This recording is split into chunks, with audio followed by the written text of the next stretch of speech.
गबन हुआ है और इस गबन को लेकर के हमारे शिक्षक काफी लंबे अरसे से उद्वेलित रहे हैं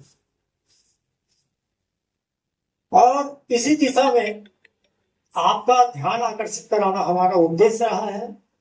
और दूसरा है कि हमने या हमारे शिक्षकों ने पिछले कुछ समय पूर्व आंदोलन के दौरान और उसके बाद आज हम विवश होकर के आपके सामने पत्रकार वार्ता लेने उपस्थित हुए।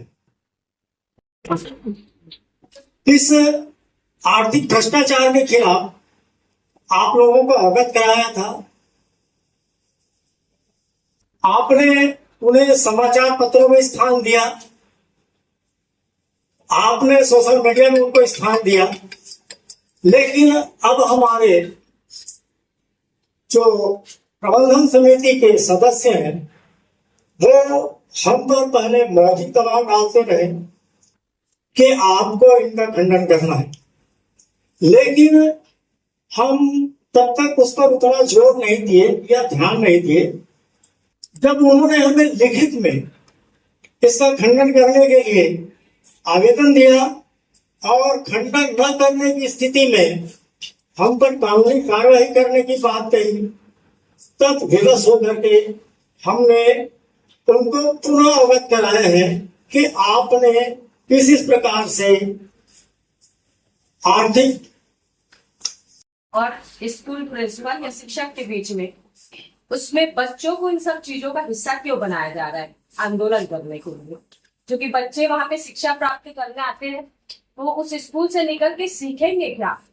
इससे पहले भी प्रेस ने उस चीज को मतलब कि रिलीज किया है। खा चुके हो, खा रहे हो।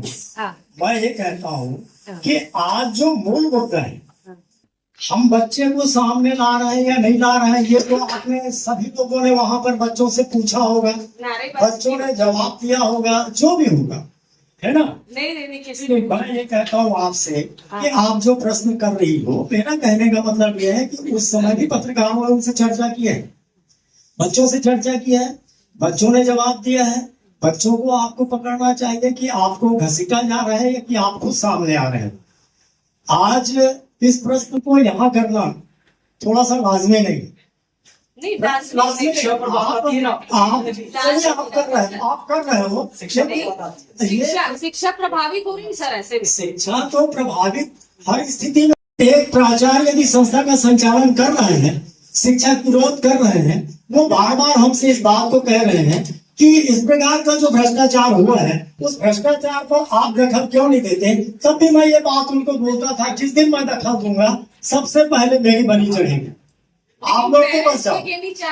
वही आप होगा कि भाई प्रभावित तो हर स्थिति में हो रही है कि यदि इस प्रकार का जो उनके साथ हुआ है शिक्षकों के साथ, उनका इससे इस पीएफ से उनका आज वर्तमान टीका नहीं है, तो इनके पीएफ से उनका भविष्य में टीका हुआ है। इनकी यानी मृत्यु उपरांत या भविष्य में पेंशन योजना और ग्रेजुएटी, ये सारी बातें इनके पीएफ पर टिकी हुई है। यदि कोई शिक्षक 12 साल से 15 साल से 20 साल से 25 साल से सेवा दे रहे हैं और उसके उस अंतराल के आप सेवा अवधि के पीएफ को विधिवत पूरी तरह जमा नहीं करते तो उसका भविष्य पर पूरा प्रभाव पड़ता है। उस शिक्षक पर क्या प्रभाव पड़ेगा, उस शिक्षक के परिवार पर क्या प्रभाव पड़ेगा, इस दिशा पे हमको आपको सोचना है। इससे पहले मैं भी वही चाह रहा हूँ कि पूरी बात हो जाए। और इससे आशा ये है जो मैं कह रहा हूँ और जिन बिंदुओं को मैं प्रमाण के रूप में रख रहा हूँ वो प्रमाण सही है या गलत, इस दिशा में भी आपको सोचना है। मैं सारे प्रमाणों को आपके सामने रख रहा हूं कि यदि पीएफ कार्यालय ने पीएफ निर्धारण के लिए वेतन पंजी, उपस्थिति पंजी और वाउचर का डिमांड किया तो आपने क्यों उससे हट करके फर्जी वेतन का निर्धारण करके पीएफ कार्यालय को भेजा? एक प्रश्न। और ये हम आज सब प्रमाण उपस्थित हुए हैं कि ये पीएफ कार्यालय का आदेश है जिसमें उन्होंने क्या क्या डिमांड किया वो स्पष्ट है। और उस स्पष्ट उल्लेख के बावजूद भी क्यों संस्था ने वेतनमान का आधा अधूरा जानकारी संस्था को दिया? वेतन पंजी क्यों जमा नहीं किया? क्यों नहीं जमा किया जबकि वो संस्था से सारे दस्तावेज ले जा चुके थे और उनके द्वारा जमा किए गए फर्जी निर्धारण को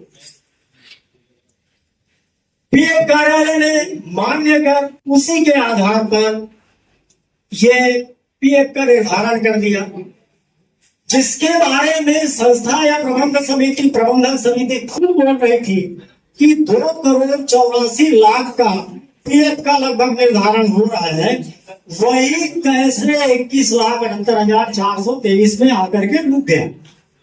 और फिर क्यों इसके लिए 15 लाख रिश्वत देने की बात आई?